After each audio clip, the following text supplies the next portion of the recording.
Electoral bond की जानकारी देने में एसबीआई की लेट लतीफी के खिलाफ कांग्रेस ने गुरुवार को प्रदेश भर में धरना प्रदर्शन किया। जोधपुर में भी शास्त्री नगर स्थित एसबीआई प्रशासनिक ब्रांच के समक्ष शहर जिला कांग्रेस कमेटी उत्तर व दक्षिण की ओर से प्रदर्शन किया गया। उत्तर जिला अध्यक्ष सलीम खान और दक्षिण जिला अध्यक्ष नरेश जोशी की अगुवाई में पार्टी कार्यकर्ताओं ने एसबीआई के सामने नारेबाजी कर विरोध दर्ज करवाया। इस प्रदर्शन में पूर्व विधायक मनीषा पवार, पूर्व राज्य मंत्री रमेश बोराना सहित कांग्रेसी नेता व कार्यकर्ताओं ने शिरकत की। धरने पर बैठे कांग्रेसी कार्यकर्ताओं ने राजनीतिक दलों को मिले चुनावी इलेक्टोरल बॉन्ड की सूची जारी नहीं करने का विरोध जताया। साथ ही बीजेपी सरकार पर गंभीर आरोप लगाए। जिला अध्यक्ष सलीम खान ने कहा कि एसबीआई का दुरुपयोग किया गया है। एसबीआई जो कि राष्ट्रीयकृत बैंक है, उसके माध्यम से भ्रष्टाचार किया जा रहा है। भ्रष्टाचार को उजागर करने के लिए यह धरना प्रदर्शन आज किया गया। आज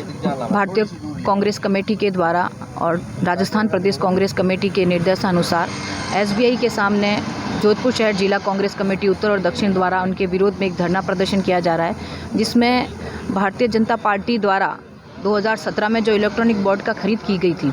और जो भ्रष्टाचार से पूरा मुक्त था और देश में जिन बड़ी बड़ी कंपनियों के द्वारा उन्होंने जो पैसे लिए थे, ये उजागर होना चाहिए। कांग्रेस की पहले भी मांग रही है कि किस कंपनी द्वारा, किस व्यापारी द्वारा कितना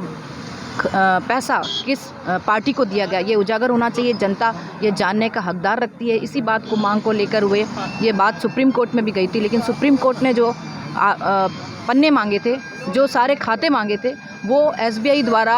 30 जून तक देने का कहा गया है। ये बिल्कुल ही गलत है, क्योंकि इसमें भी भ्रष्टाचार नज़र आ रहा है।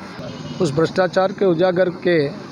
को करने के लिए देश की जनता को एसबीआई के साथ जो दुरुपयोग एसबीआई का किया जा रहा है, एसबीआई के माध्यम से जो सरकारी राष्ट्रीयकृत बैंक है उसके माध्यम से जो भ्रष्टाचार किया जा रहा है, उस भ्रष्टाचार को उजागर करने के लिए भारतीय राष्ट्रीय कांग्रेस द्वारा ये धरना पूरे देश में आज एसबीआई के मुख्य कार्यालय के सामने दिया जा रहा है। जैसा कि आप सबको विदित है कि इस एसबीआई बॉन्ड के माध्यम से भारत सरकार द्वारा करोड़ों रुपए भारतीय जनता पार्टी और दूसरे राजनीतिक दलों के खातों में लिए, जिसकी किसी तरह की कोई सूचना जारी नहीं की कि पैसे देने वाले कौन हैं। इसमें जांच करने पे पाया गया कि कई ऐसी कंपनियां हैं जो खुद घाटे में हैं, परंतु उन लोगों द्वारा इस बॉन्ड के अंदर करोड़ों रुपए का निवेश कर इस भाजपा सरकार को दिए गए। हमारी कांग्रेस पार्टी की ये पूरी मांग है कि इसमें जिन लोगों ने भी जिस पार्टी को चंदा दिया है उनकी सूची उजागर की जाए। इसके संबंध में एक पब्लिक इंटरेस्ट लिटिगेशन सर्वोच्च न्यायालय में लगाई गई थी, परंतु एसबीआई द्वारा जो बैंक पूरी तरह से ऑनलाइन है, जिसके सभी खाते ऑनलाइन है, परंतु उस जानकारी के लिए उन्होंने लोकसभा चुनाव से पूर्व इस सूचना कि किस किस लोगों ने कितना कितना पैसा किस किस पार्टी को दिया, उसकी जारी करने के लिए रोक लगाने की सुप्रीम कोर्ट के अंदर अपील की है, जो बिल्कुल गलत है। हमारा एसबीआई प्रशासन और भारत सरकार से मांग है कि कांग्रेस पार्टी ये चाहती है कि इस लोकसभा चुनाव से पहले सभी लोगों ने जो चंदा दिया है उनके नाम उजागर हो, ताकि लोगों को पता चल सके कि जो काला धन लाने की बात करते हैं वो किस तरीके से काला धन इकट्ठा कर रहे हैं। भारत की पूर्व प्रधानमंत्री स्वर्गीय इंदिरा गांधी जी ने एक सोच के तहत तमाम बैंकों का राष्ट्रीयकरण किया और भारतीय स्टेट बैंक, जिस पर पूरे देश को बहुत बड़ा ट्रस्ट है, तमाम सरकारी कर्मचारी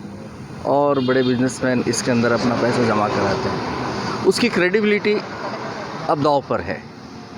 जब से मोदी सरकार आई है, तमाम संस्थानों पर अपना कब्जा करके उनसे उल्टे सीधे काम करवा रही है। इसी के तहत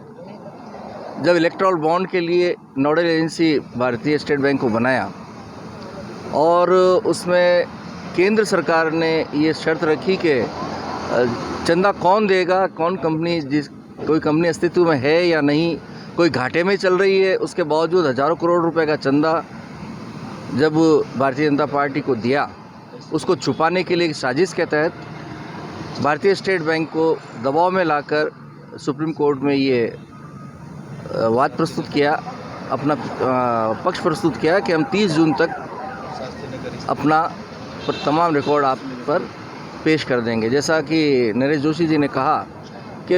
बैंक पूरी तरीके से कंप्यूटरीकृत है, एक क्लिक पर पूरी जानकारी है, उसके बावजूद भी जानकारी नहीं देना कहीं ना कहीं संशय पैदा करता है।